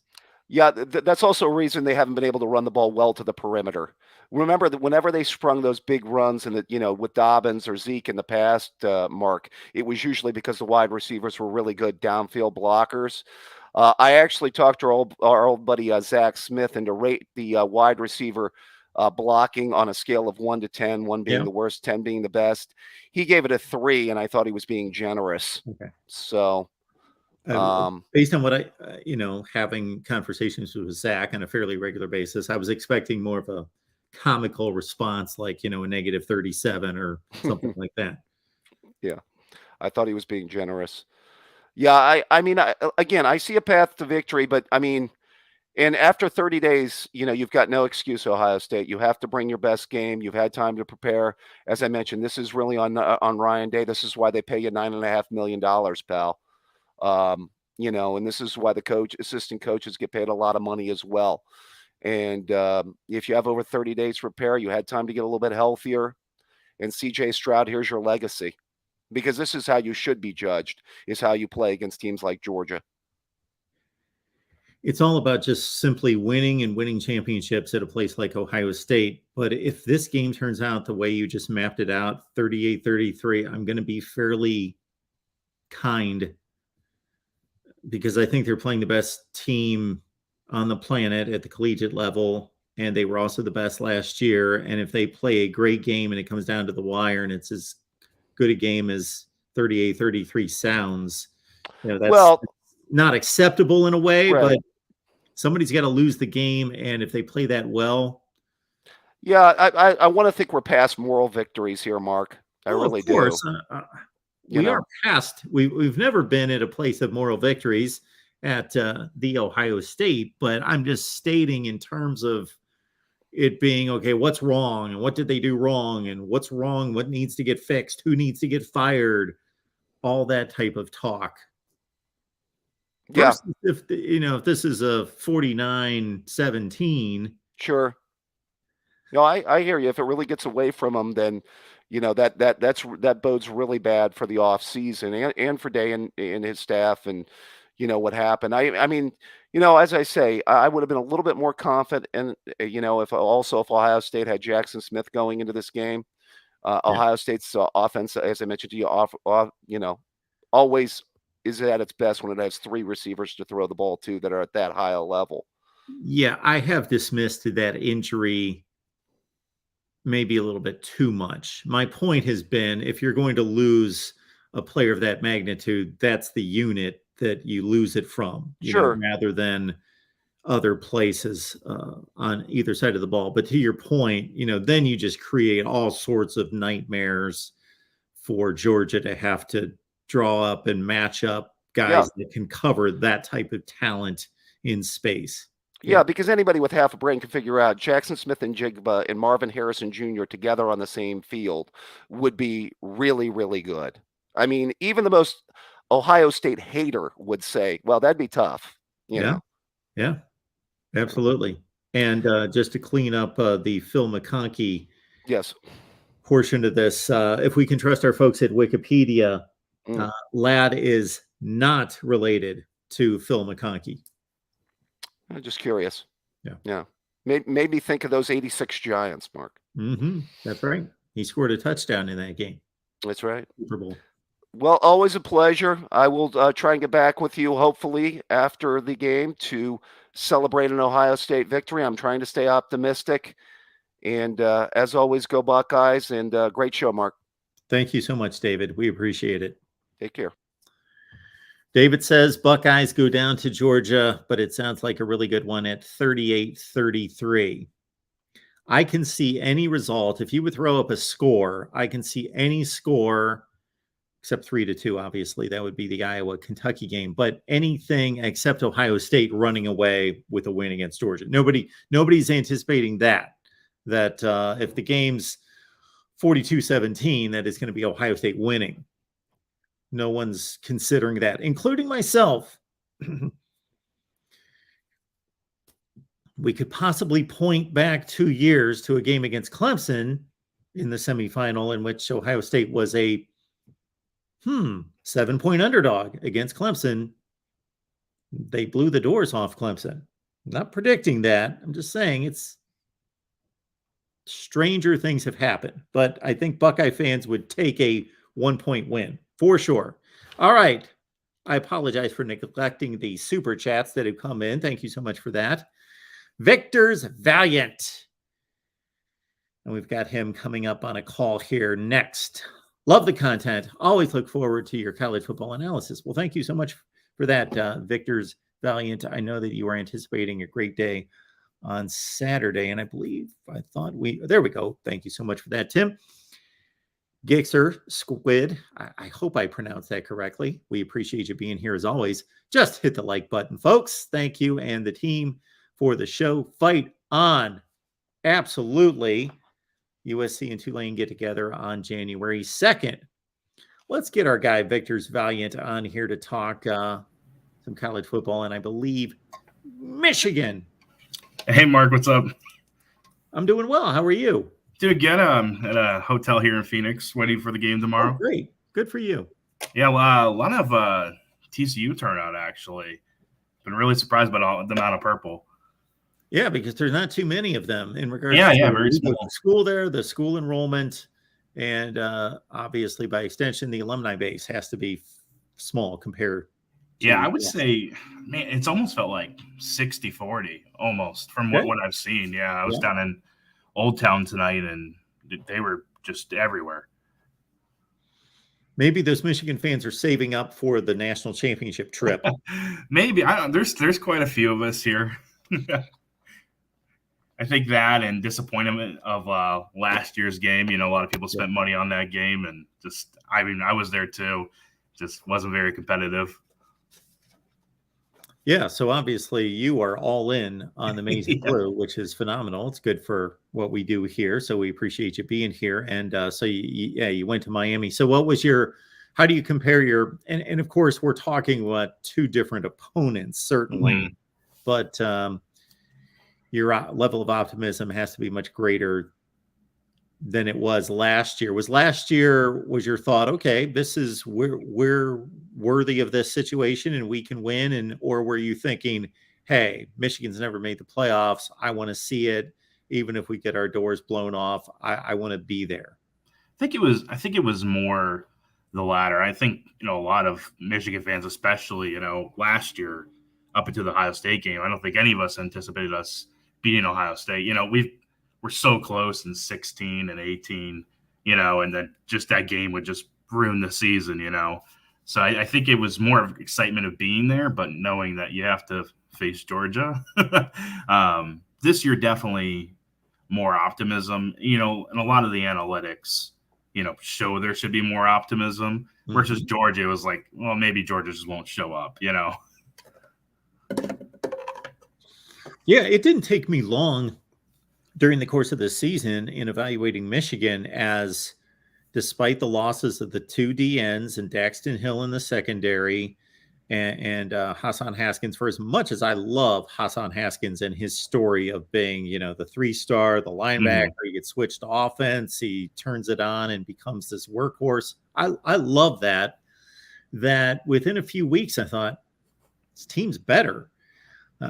The Oluwatimi makes the offensive line better for as good as they were last year. I think they're even better, and just the explosiveness of the running game beyond what Hassan Haskins could provide. And obviously they leaned on him. They had those guys last year with Edwards and Corum, but they were not featured most of the time. And just the level of contributors and number of contributors and depth on defense. So, and with JJ McCarthy a quarterback, Yeah.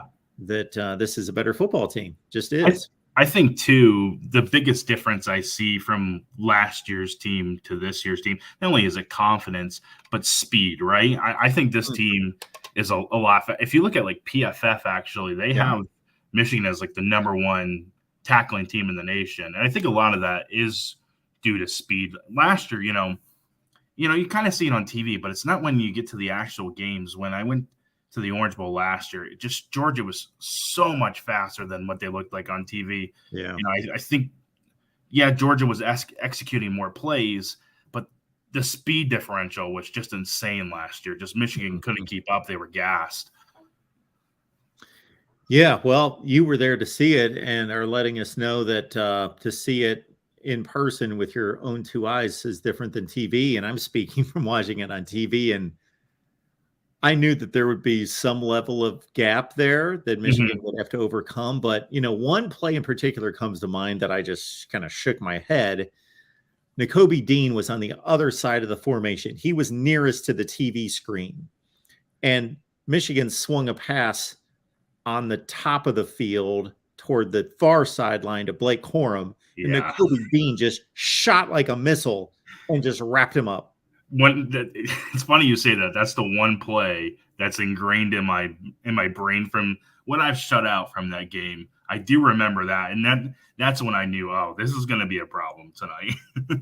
Yeah, you have that feeling as a football fan when you see something like it, it's just kind of startles you. It's kind of shocking to think, oh boy, wow. Yeah, that's the one thing I feel like just doesn't jump out on the screen much is just speed. But like I said, there's more optimism for against TCU, not just because they're TCU. I've watched TCU all year. I've loved watching TCU. If Michigan wasn't playing them, obviously that's who I'd be rooting for, the Cinderella story. But I was looking at some of their games. Like they faced, I wrote this down, 6 top 50 rushing offenses this season. Do you know what those offenses have done to them? Well, Kansas State's got to be one of those. Yes, yeah. Place, and then Oklahoma would be a top 50 rushing offense. Texas would be. What have they done? Well, Texas did nothing. Bijan Texas, was like 27 anomaly. Yeah. So I'm Baylor guessing, and Kansas were the other two. Who in Kansas? Oh, Baylor and Kansas. Mm-hmm. Kansas's offensive metrics are surprisingly crazy good. And they couldn't have been hurt by 53 points the other day. So their final national ranks are going to be really high. So I know that TCU was only like 75th in total defense. Yeah. Let's rephrase. What do you think? I looked at this. What do you think if we take out quarterback runs? Because besides like Kansas, okay. What do you think running backs have done against? Okay. Top 50 rushing teams running backs have done against TCU. Okay. Well, again, I do recall the Bijan Robinson stat line. Yes. It was not impressive. I got to think they beat Oklahoma by about 2 touchdowns. And so Eric Gray, I'm just guessing that they weren't effective. Yeah, I mean, Texas definitely, that I think Bijan had like little over 2 yards per carry. But I wrote this down. Oklahoma, 4.7 yards per carry against TCU. Kansas State. And I'm sorry to interrupt. This is, again, just the running backs. Just the running backs, just the running backs. Yep. Kansas State, I believe the first matchup was 5.42 yards per carry. The second matchup was 6.3 versus Baylor, 5.8 yards per carry. And Kansas had 8 yards per carry. And then the really weird one that really jumped out to me, and this game was kind of a blowout, so you don't know how many of their guys were in, but Iowa State, who's 117th in rushing, almost 8 yards a carry as well. Hmm. So, like, I don't want to sound super confident, but I mean, those numbers show a little bit of confidence. But then again, there is that Texas game, But Yeah. you were talking about it earlier. The Texas O-line just looked horrible that game. Yeah. Yeah. They couldn't do anything through the air. Otherwise, just like no pass pro. Um, hmm. So all the numbers you just cited me don't surprise me, except for when I thought about Bijan Robinson, I thought, okay, would they Yeah. do that against everybody? And TCU's not going to be shocked by Donovan Edwards in regards to his talent level for as good as he is, because Deuce Vaughn's amazing, Bijan Robinson, Eric Ray's a really good back, Mhm. and all of that, but they didn't succeed against any of them except Texas. Yeah, that doesn't bode well, because that plays right into Michigan's game. If they're averaging 6.5 yards per carry, oh my goodness, then that Yeah, opens up yes. the playbook, and they've got exactly what they want. They've got 6-minute drives, and they're controlling the game. Yeah, so that averaged out to 5.81. That's with the Texas game. Yards per carry versus top 50 rushing teams. You remember what they did against? You take out the Texas game, it's well over 6. Well, with JJ McCarthy being a threat, did you take into account in looking at that what the mobile quarterbacks like a Jalen I almost Daniels? wonder. I did look Kansas. They did pretty well rushing their quarterback. I think if I'm TCU, I still load up the box, right? I don't know how effective they can, but I still make JJ. JJ has looked great the last 2 games, of course, but over the course of the season, he has this problem with throwing over guys' heads. That's his biggest problem. I have a lot of confidence in JJ, and I think he's garnered a lot of confidence those 2 games. I just don't know if Michigan gets down quick by 2 scores, how does that look? First, I have more confidence in. I think TCU's path to victory is Michigan beating Michigan versus TCU beating Michigan. So what I stated the other day is that I know that especially when Michigan has the ball, that they have a decided offensive line versus D-line advantage. And I also think they have a D-line advantage over TCU's offensive line. Just Michigan has it on TCU in the trenches decidedly. That's a known fact. I will be shocked even if TCU wins the game, they will have held their own to a certain extent there, but won the game because of Max Duggan running for 100 yards and exactly special teams, or these guys in space like Darius Davis and Quinton Johnson just being phenomenal. But they're not going to win the line of scrimmage.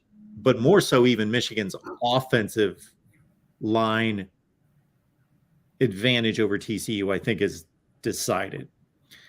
What I don't know, and I'm speculating about this, so if I've said this a few times, and Michigan fans may not like this, but I'm stating this as speculation, not what I know. I know Michigan's the plus factor in both trenches, offense and defense, but TCU in space, their wide receiver core against Michigan's secondary, which I know has played extremely well, but I think they can do some things there. And then flip it, that Michigan's wide receivers have been largely underwhelming against TCU's secondary and a Thorpe Award winner. That's where I'm just fascinating to see how that does play out, because I don't have a strong opinion on. Yeah, I think definitely the size advantage of 2 for TCU's wide receivers. A couple of them have considerable advantages. I forget the receiver for Rutgers. There was a receiver on Rutgers who did give Michigan's secondary quite a few issues just because of his size. I can't think of his name, but he had quite a few catches just over Michigan secondary's head. A couple of their corners. I think Michigan will take the approach kind of like how they did. I'm pretty confident they're going to take the approach just like they did versus Ohio State and Purdue, is, just let TCU kind of work down the field and just squeeze in there. And that way they're not giving up the big plays, right? Because TCU, for sure, is going to go for some of those big plays. Yep. So it's really just trying to limit those. And, the one X factor, though, that when I watch tape at TCU, Kendre Miller just jumps off the charts. Yep. Like, I think he's one of the most underrated running backs in the country. I watched him all year, and it's just he's phenomenal. And their tight end, Jared Wiley, really good too. Yeah, he's an interesting factor in this game too, because I would give Michigan an advantage in the red zone defensively against TCU's offense. Like you say, maybe better for TCU to take shots from the 35 or 40-yard line than to get in a squeezed box at the 7-yard line based on how they like to play. But Jared Wiley might be the one guy that can kind of bail them out and be a red zone target and be effective in the red zone. That might help them in those situations. Yeah, for sure. I think he could be definitely an X factor for them. And most of their defense is kind of poor. I think Josh Newton is very good. They have a good safety, Bradford. He's really good as well. Newton, I actually talked to Josh Newton's dad earlier today, and we were talking about the draft and everything, and he said the one thing is speed is that he has to work on, and so I'm sure Michigan has seen that on tape, and I'm not a huge fan of Michigan's receiving core, right? But they do have some speed. Bell has some speed. I think Roman Wilson could definitely try to give Josh Newton some problems as well, even if it's not scheming up, plays to Roman Wilson, but just keeping Josh Newton on the other side of the field.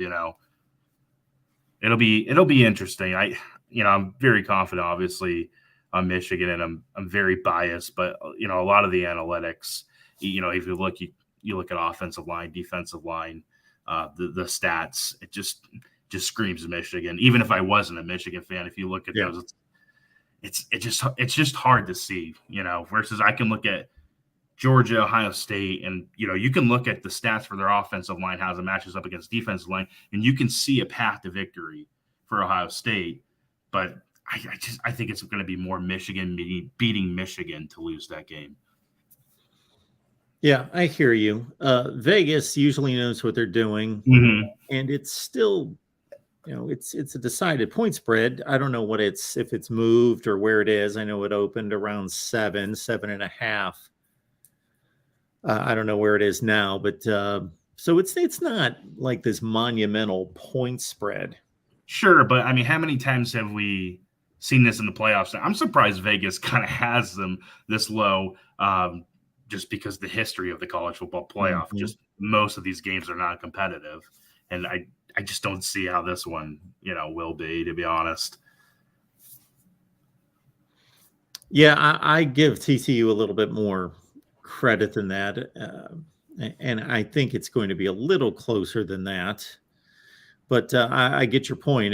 Everything that you say makes total sense and is on point for sure. So, it doesn't take long for a game to get out of hand. So if TCU's the one making the mistakes, then look out. Then that's got a formula of 42-17. Yeah, but I don't think either of these teams both of these teams are really good, just not turning over the ball too. They're two of the best teams in the country, just not turning over the ball. So I don't think it's going to be a turnover game. It's just, how many of those big plays does Michigan allow? And, Duggan, we have some running quarterbacks in the Big Ten, but nothing. I think Duggan's a little bit better than Clifford, Clifford did dash Michigan the one play, even though it was a missed tackle. I think he had 85 yards rushing that game. Sean Clifford did? Yeah. He had like a 70-yard rushing touchdown, though. Michigan missed a play, and yeah. He was just like running by himself. Yeah, I remember that play. Yeah, Michigan made two mistakes in that game just to keep it close until they just completely dominated that game. Yeah, Peyton Thorne can run around and threaten the defense, and Talia's mobile, but he likes to stay in the pocket. He's not a running threat. Yeah, it's Peyton Thorne, it's Sean Clifford, and that's pretty much what Michigan has seen. And those guys aren't Max Duggan. They're not as willing as Max Duggan or as physical. And he's deceptively fast. Oh, yeah, for sure. And I think TCU is going to scheme up rushing plays just for him to run, for sure. I think if they win, I think that will be the biggest X factor, is him rushing the ball. Yeah. Yeah. Oh, I believe so. He's going to have to, they will have a real issue if they make a national championship game in terms of getting off the deck, because they're going to, not that Michigan's not going to have to, call upon every resource, and it could be a closer game than we anticipate. But I'm just saying, because of depth concerns and because of how much they physically rely on Max Duggan to turn around and play either one of those two teams, but especially Georgia in the next matchup. Wow, if they would somehow get through this game and have to play another. Yeah, oh man, especially with the week of recovery, that'd be something for sure. Just a quick question for you, because I know the answer for me. If let's say Ohio State and Michigan move on to the next round, as a fan, would you rather see? Now, you never would want to see your team lose, right? Yeah. But would you rather see them lose to Georgia or to Michigan in a national title? Because for me, I would rather see Michigan lose to TCU if that meant Ohio State beating Michigan for a national title. Yes, I agree with you. You never live it down, As long as the Georgia game is somewhat respectable. Yeah. That's a good way to put it. Yeah, respectable show up.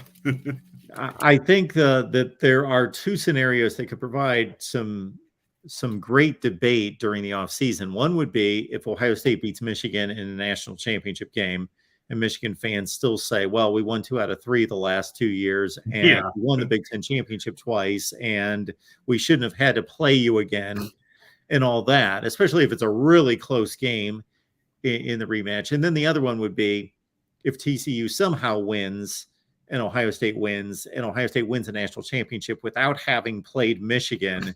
And then we will have insane debates and calls about that, I'm sure. True, but they would have gotten past Georgia, the reigning champ, the number 1 team in the country, Yeah. I mean, just realistically, I think Ohio State can win for sure, but I think Georgia's path to victory is easier once they get past Ohio. I just don't see Michigan being competitive versus Georgia, unfortunately, unless Georgia just has their Missouri game or their Kentucky game, because, those did happen. You don't think they'll be competitive? I'm surprised to hear. No. I think what do you mean? Like the games be competitive? Yeah. Like Michigan versus Georgia? I think Michigan will do better. I just think Georgia is a better Michigan. I'm saying that as a Michigan fan, right? They're a more talented Michigan. They run the same styles. Yeah. I think everyone's come to that conclusion, and I think it's pretty accurate until we see otherwise. Isn't it funny though? You go before 2020, all these offenses that were making the playoff and going to the title games and winning the titles were these pass-heavy teams. Yep. In the last 2 years, the best 2 teams in the country have been primary rushing teams, primary defense teams. It's kind of weird how that swings around.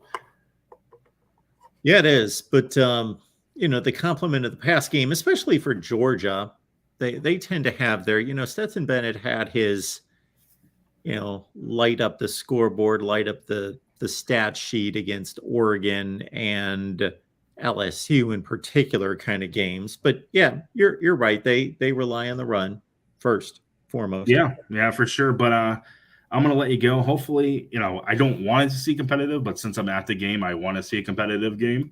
Well, Hopefully, yeah, both if these you, if teams you are could be competitive. guaranteed a win, like before you show up, they say, well, don't get nervous. You're going to win. And then you could say, yeah, sure. Would love to see a field goal with 12 seconds left and we win the game. Yeah, for sure. But having to live through that for 3.5 to 4 hours is not good for the. Yeah, especially versus a team like TCU who loves that moment being down, in a close game late. So yeah. All right, Mark. Hopefully we both have good days tomorrow. Yes, enjoy the game, enjoy the entire experience. I'm glad you get to experience it, and we will talk soon. Awesome. And thank you for the contribution. Appreciate that. Yeah, no worries. All right. Victor's Valiant chiming in here, and we appreciate that's our guy, Neil. Neil, thank you so much for being here. Merry Christmas and happy holidays to you, Neil. Nevada fan. You rock, Mark. You rock, Neil. So I am happy that we get to display more helmets than we did at one point where you could only see about 5 or 6, and now you can see many. But certainly we need to give Nevada a little bit more love and a little bit more prominence here. As I'm seeing on SportsCenter right now that Barbara Walters passed away today. So that's sad. I had kind of lost track of her in particular. But there you go, Neil. I know that you're suffering through a non-postseason for the Wolfpack. So we will give you a little prominence there on the top shelf for the rest of the show here at the Voice of College Football. But Neil, thank you so much for the contribution. We appreciate you and everybody else. We will get to the next call with Andrew on the line. Hey, Mark, I hope you had a good holiday. I'm happy to be talking to you again. It's been a long time since I've called in, but merry bowl season, and I hope you have a good New Year too, buddy. Thank you. I wanted to talk about the Peach Bowl a little bit, if that's okay. Yeah, I guess we might as well spend some time on that. Sure. I didn't know if you were going to talk some Iowa, Kentucky, possibly, but yeah, we can talk about that other game. Sure. Well, I think honestly, I wanted to make the case for why I think Ohio State is actually going to do very well in this game. I think that the final score, I think that this game is going to blow the over out of the water. I think it's going to be something like 48-41 or 45-48, something like that. I think both teams are going to score in the 40s. And the reason why is because Georgia's got some vulnerabilities that I just don't think people are really talking about. And as a huge Georgia fan, I know that they're there, and I think that it's something that Ohio State can exploit. First of all, Georgia is prone to turnovers in the run game, especially when they're trying to run side to side. And it's happened in games, luckily this year, where we had multiple turnovers on the ground, and we're playing against teams that couldn't capitalize enough in order to change the outcome away from a Georgia win. But Georgia is not is not the most secure team in the country when it comes to handling the ball. Our receiving core and tight ends do a much better job of controlling the ball than our running backs do, but that's been an area of concern. And so, I think Georgia is the better team, but when you're talking about a touchdown spread game, a turnover can make a huge difference. And so I think that's an area of vulnerability for Georgia. And I also think Georgia's red zone, offensive red zone conversion percentage is a point of concern too. I mean, Ohio State is tied for first of all, in the number of attempts its opponents have even had in the red zone. It's not Georgia. Georgia's in the top 3 or 5, I think. But Ohio State's, I think, only allowed 23 red zone trips this year. And the opponents convert about half the time into touchdowns. Georgia's touchdown conversion rate on offense is not great. I mean, there are only 8 Power 5 teams that do worse converting in the red zone than Georgia, and it is not a good group to be amongst. I think Texas A&M has a better red zone conversion rate than Georgia does this year. Yeah, I mean, the only teams that are below Georgia are like Auburn, Iowa, just some other really terrible ones. I can't even remember who all of them are, but Oklahoma State's one of them, I think. But point is, Georgia does not do well in the red zone, and even though they typically don't allow a lot of trips by their opponents into the red zone, the other problem that I don't think a lot of people are talking about is that Georgia has a tendency to give up big plays in the pass game, which is something that Ohio State can capitalize on. I mean, Georgia is on pass plays of 30 yards or more, they're 90th in the nation in the amount of pass plays given up. Some of that's because they play soft coverage towards the end of the game, when they're just trying to avoid giving up a 50-yard pass. I guess that happened some in the LSU game, certainly, and has happened other times throughout the year. But there have been other big passes given up. There were a bunch in the Missouri game that helped them maintain their lead all the way until the fourth quarter. Georgia gave up a bunch of passes against Missouri. These are, and they're not a great team. They're 6-6 and ended up finishing the season with a losing record. And Kentucky, toward the end of the game, was able to make some pass plays. Teams that aren't very good can pull off big pass plays against Georgia. So I don't see why Ohio State can't capitalize on that either. So these are all the things that I'm looking at, making me think that this game is going to be a lot closer than I think a lot of my brethren think it's going to be. And I don't know if Georgia's defense is going to be able to shut down Ohio State's offense, but I think that the difference between this year's team and last year's team is that UGA's offense is very good, can actually match Ohio State in scoring. And I think if they have to get into a shootout, that's something that they can do. So what do you have to say about Georgia's secondary versus Ohio State's pass offense? I think is pretty well documented in terms of it being a potential path for Ohio State to put up points and all of that. The other 2 points you bring up are interesting to me in that, so I discovered the whole turnover issue with Georgia when I did a numbers breakdown on the two teams and saw that, that Georgia had put it on the ground. It wasn't something that I remembered from watching. I watch the big games. I see Georgia play the better opponents. Wasn't something that I remembered. So once I looked at the stats and thought, okay, well, they don't have nearly the turnover margin that Ohio State does, nor take care of the ball quite as well. That's a difficult one to get a handle on for me because, it's not like you fumble. It's not like trying to evaluate a pass offense against a pass defense where you're going to throw the ball 40 times a game. So there's a number of reps to evaluate it. And whatever trend there is, it's going to happen over and over and over versus, a running back fumbling the ball. They could be just fine. This could be an issue and has been an issue, but they could be fine in this game. Or, maybe they put it on the turf twice. And then it's exasperated.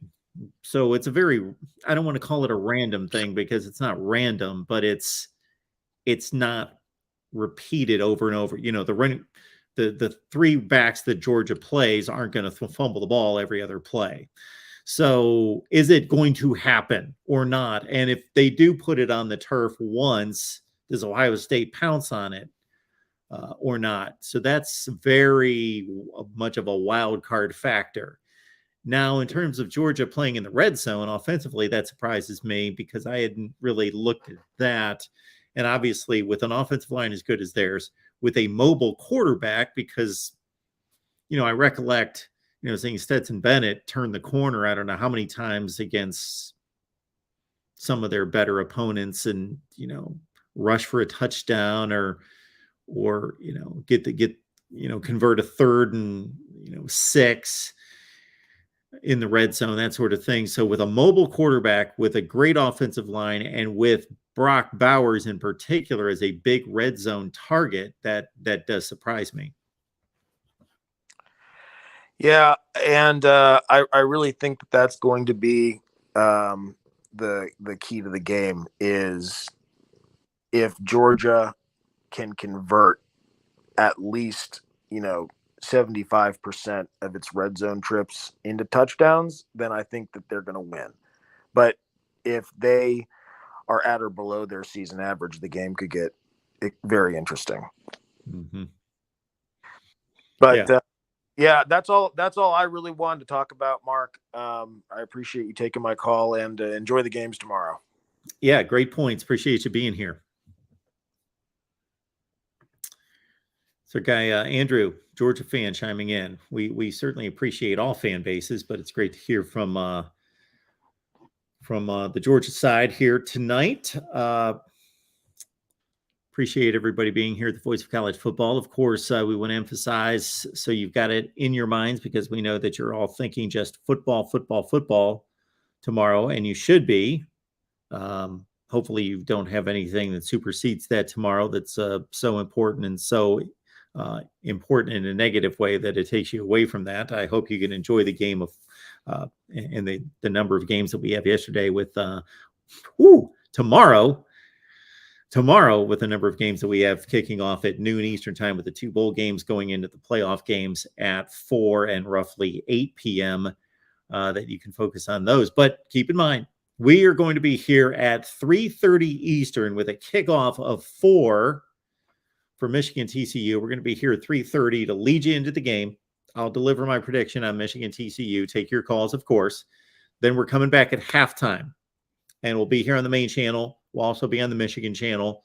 We'll be back here at halftime. Then we'll do the post game, where we will both review and recap Michigan TCU, and also, of course, preview Ohio State and Georgia, lead you up to kickoff, do the same thing for the post game here at the Voice of College Football. I want to keep in mind, and the guys are probably off the air at this point, but I was remiss in not letting everyone know that we had Clemson post game going on with our guys Edward and Jordan over on the Clemson channel. So hopefully you guys check that out. When I did pull it up here on my laptop, I saw that they had as many viewers as we do over here. So that's great to see. Clemson, Tennessee post game. So go over there and check it out. They might still be on live, or even if they've wrapped up, I'm sure they have great things to say. They're both extremely insightful on Clemson football and college football overall. So check out the Tennessee Clemson post game over on the Clemson channel.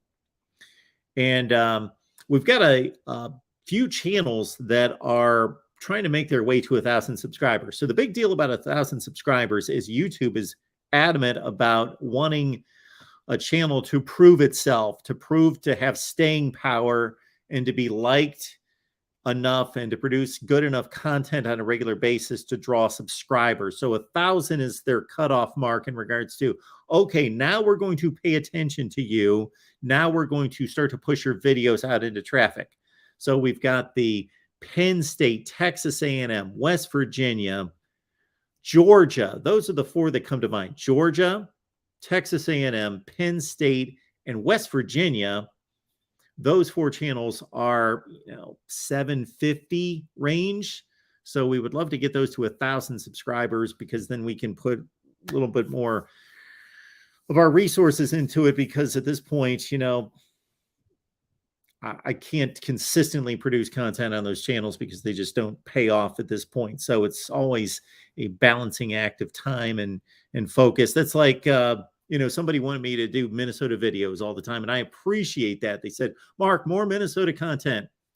Okay, well, you understand, if I produce a Minnesota video and it gets 800 views, it kind of clogs up the channel, kind of beats me down, and YouTube punishes me for that. So I would love to produce, pick the team, more Michigan State, Minnesota, Stanford, whoever. I'm up to analyze. I even had a thought, because I've done this in the past, not to necessarily recap these bowl games. Okay, Minnesota, Syracuse. You guys don't care about a recap of that game. You watch the game. You may not have watched the game. Whatever. It's a game. It's meaningless. It's It's a bowl game. It's over. But taking it more from the standpoint of, I watched the game, but I paid more attention to who's coming back and how does this project toward 2023 with Minnesota Syracuse, for example. And I've produced videos on more of a Minnesota won the Pinstripe Bowl against Syracuse, X, Y, and Z happened. But let's look ahead to how this impacts 2023 and what we're going to see out of Minnesota football and producing those kind of videos.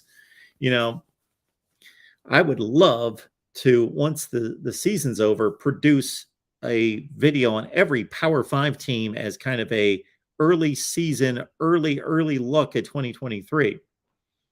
But again, I'm throwing out NC State and Cal and Stanford and Kansas State. People don't watch those. But if we don't produce content for those fan bases, they will never show up. So it's kind of a catch-22 right there in regards to the content that we focus on here at the Voice of College Football. If I produce Michigan videos every day, you guys are going to watch them, and I so much appreciate that. But we want to expand the channel, and we will never grow past 40,000 subscribers. We're doing that at a snail's pace at this point.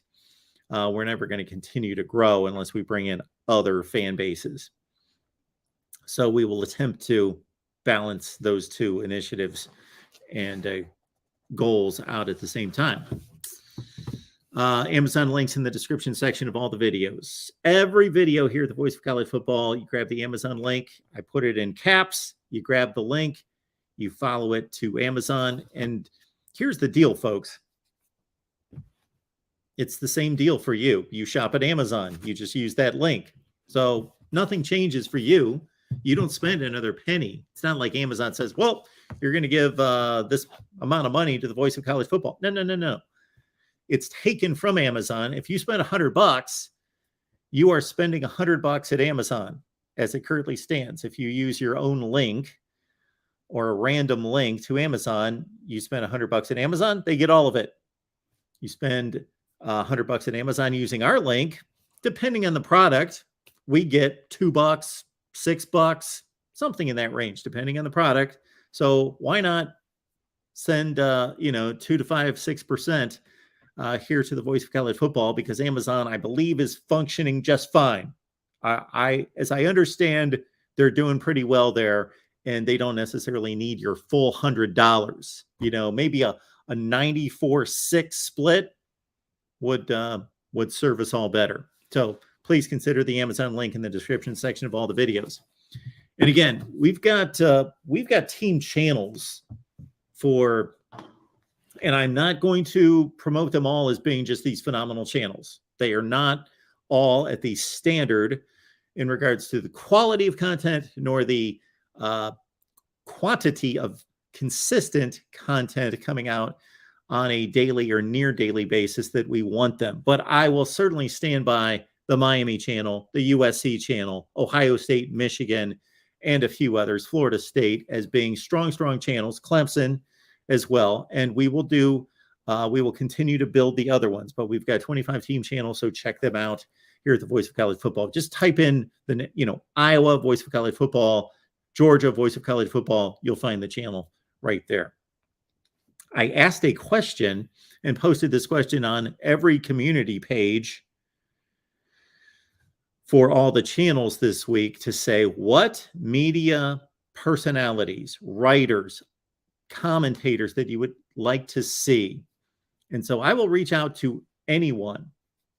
So pick your team or national commentators. Let me know who you would like to see here. We will reach out to them. But also understand they're more likely to respond rather than just, oh, who's this Mark Rogers dude? Voice of College Football, really? Who's this Mark Rogers dude reaching out to me, wanting me to come on his show, versus, oh, this guy Mark Rogers sent me a request. Oh, this got 87 likes, and I got 29 people who responded and said, hey, man, you got to be on his show. What are they more likely to do? Yes, they're going to respond to people like you on Twitter So I do this on a regular basis. I just cold call people, and they're usually pretty responsive, depending on their level of. And I found out from Phil Steele a few years ago that depending on their contract, of course, and I already knew that, depending on their contract with their current affiliation, because so, for example, Phil Steele, and sorry, I'm going to toot my own horn here for a second. Phil Steele comes on, and he has stated this the last 3 years he's been on. He's like, it's refreshing to come on here because you know what the hell you're talking about. He said, this is great. I love coming on your show. You know what you're talking about. You know college football, because he probably gets, this guy does like 18, when his publication comes out, he does, just stream after radio spot after radio spot. He talks to a lot of knuckleheads out there that don't know what they're talking about. So he has stated, but there was a time there where after appearing with us 2 or 3 times, he let us know, my ESPN contract will not allow me to come on. Sorry, Mark. I actually found him at the ESPN cafeteria. I just saw, oh, there's Phil Steele. He's at the salad bar. I'm going to talk to Phil Steele because I'm going to say, hey, it's Mark Rogers. You've been on a few times. And I notice, and he's like, yeah, I'm sorry, man. I would love to, but my contract prohibits me. Well, his contract with ESPN is different over whatever it is. And so he's been on the last few years. And actually, I should reach out to him to jump on right after the national championship game. But so Phil Steele is phenomenal. And again, those people at the level of a Phil Steele, fill in the blank, Joel Klatt, Kirk Herbstreit, I guarantee if they came on here, they would realize that we know college football. But they're not going to know that from me reaching out to them and them not knowing me from Adam, as they say. But they get 100 likes to that tweet, then it's going to happen. So we may do that in the off season. We did that last off season, and we're going to do it much better, where I say, you know what? We're not talking football right now. We're building the channel, and I'm going to live tweet, and as many people as have Twitter. And for you fine folks that don't have Twitter, you know what? You're probably better off without it. So don't make a Twitter account because of me. I appreciate it. But I often don't want to be on there, but it's just impossible not to do what we're doing here and not. I need to be a bigger player on Instagram and Facebook and all that. So we will continue to build out on those forms. Like Instagram, I posted 2 pictures. I hadn't posted anything in forever on Instagram.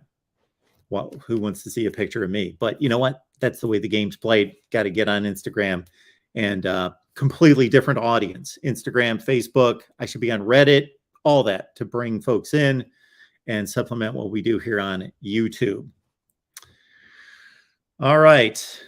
I am curious if there are any comments here, because, I got to admit, I've caught a second wind here. Like, I was reeling for like the last couple days. Like, I was not in a good place when I jumped on tonight.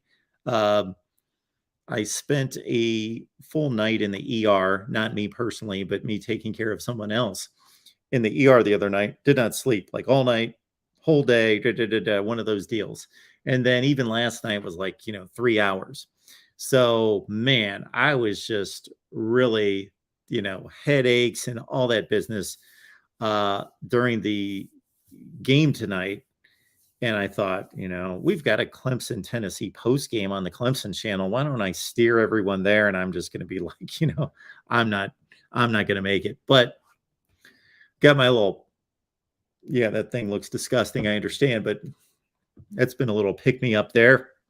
And we got Tim jumping on here. Did you say second win, Mark? Well, you're the wrong person to have heard that, because then you're looking at like another 3 hours. But a little bit. I feel better than I have like in 3 days sitting here right this second. Not that I feel great, but yeah. Well, no, I was just going to call in to remind people about the USC postgame show. Yes. On Monday. Don't forget Absolutely. that one. Yes. So the game's at, I think, 1 Eastern, correct? Correct. So roughly 4:30, folks. Oh, But yeah. at whatever It's point weird. game's It's a weird over. start time. Yeah, so you're gonna have to get out of bed, which I'm sure you already are. But yeah, early game for you. I find it interesting about you West Coast folks that have to watch football games at 9 and 10 o'clock in the morning. But yeah, USC post game. Tim, Tony, Rick, they do a phenomenal job. USC channel, and who knows? We might as well just throw it on the main channel. I don't think there's any kind of conflicts going on. We'll do that.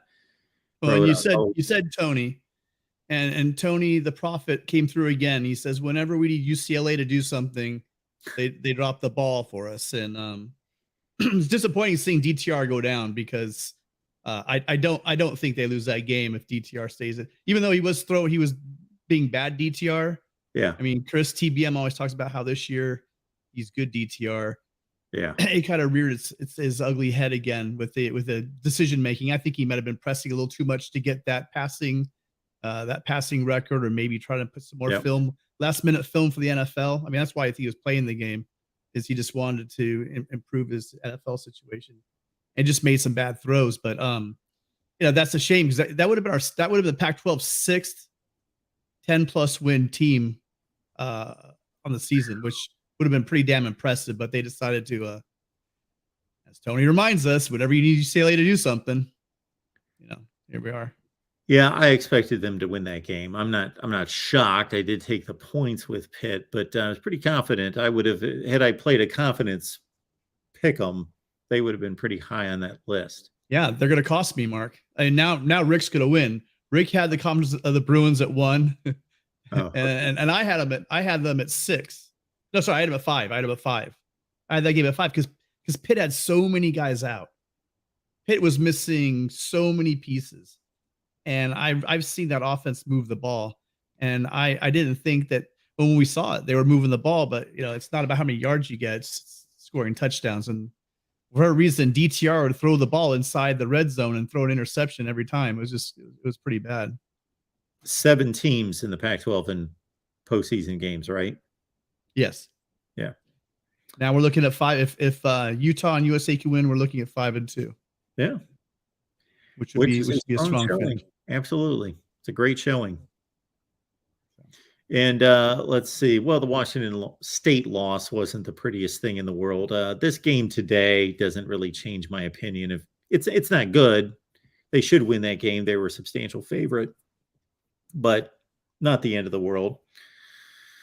Yeah, it was sloppy. Yeah, so USC should beat Tulane, but there's a tight point spread there for a reason. Caleb's looking healthy though. They released some clips of him throwing the ball. They haven't shown him sprinting yet, and we know it's a hamstring. So I mean, sitting back and throwing in the pocket, and the fact that we have that makeshift line. We have our All-American left guard out, and Voorhees. Yeah, and we lost Nealon, who was a Remington finalist at center. He's out. He got hurt in the championship game. So you have 2 new guards in the game, and really, everyone's gonna be shifted around in order to fill in those positions. So it's gonna be they're gonna need a mobile Caleb Williams to help slow down the defensive line. Because I looked at Tulane and they don't have a lot of sacks, but they do get a lot of pressures. They had 219 on the season, which was 7th in the FBS. So I guess they don't close on them, but they are getting to the quarterback. And as I saw the regular season, Williams can shuck those guys if he's healthy. Yep. We saw the Utah game that he's just a sitting duck back there. Yeah. It's not going to be much good. So the Caleb Williams versus Utah versus the Caleb Williams against Notre Dame, 2 different guys. Yeah. Yeah. He got hurt in the second drive. Yeah. He was superhuman against Notre Dame. In the beginning of that game, beginning of the championship game, he was superhuman. He was making all kinds of them. How he got hurt was that 60-yard scramble and run for 60 yards down the left sideline. That's when he got hurt. But yep. So check us out. Check out Tony, Rick, and me on Monday, right after the game. Absolutely. You guys are phenomenal. Appreciate you being here. Thanks for manning the backstage area and getting our graphics together. No problem. Awesome. So, Tim, Tony, and Rick after USC and Tulane, the Cotton Bowl on the 2nd. So tomorrow, in addition to me being here with you fine folks, again, pregame TCU Michigan, 3:30 Eastern, and then we're going to take you through every halftime and postgame for the rest of the night. So that's a total of like 5 different live streamed hits. And in addition to that, of course, Corey Brada and Coach Don Patterson on the Iowa channel following the Iowa-Kentucky tilt. Projected final 47-45. Iowa-Kentucky on the Iowa channel. And then, of course, Alabama's playing Kansas State. So we've got an Alabama postgame as well on the Alabama and SEC channels with our guy, Zach. So check him out. Zach and Christian are going to be on Alabama and Kansas State Sugar Bowl game played. Odd time for the Sugar Bowl. That's been a night game forever. You know, I remember as a little kid watching Sugar Bowl games in the afternoon. 78, 79, 80, 81. I'm trying to think at what point they went to night. 81, 80, about 82, 83, like the Penn State Georgia National Championship Sugar Bowl game might have been. I think that was still an afternoon game. Yeah, the Sugar Bowl would be like 2 in the afternoon. Right around 83, 84, they shifted to a night game. Nebraska LSU in 84, night game. 83 Auburn, Michigan. That might have been the first night game, Sugar Bowl night game. And I'd have to go year by year because I've got a mind for this kind of stuff. I don't believe I'd have to go year through year to figure out at what point did they ever play another day game for the Sugar Bowl. I don't believe so. None. But with the whole New Year's Day owned by the NFL and all that business when it's on a Sunday, we've got a Sugar Bowl noon Eastern time kickoff. Interesting. Alabama, Kansas State, Iowa, Kentucky. Again, we'll have post game of both of those affairs on those respective channels, but we're going to be here throughout the playoff games. And of course, just start with the 3:30. You don't have to remember the rest of the schedule. Just catch us at 3:30 Eastern before Michigan TCU, and we'll take you through the rest of the deal. Absolutely. All right, folks. Appreciate you being here at the Voice of College Football. Enjoy the football tomorrow, and we will see you back 3:30 Eastern right here.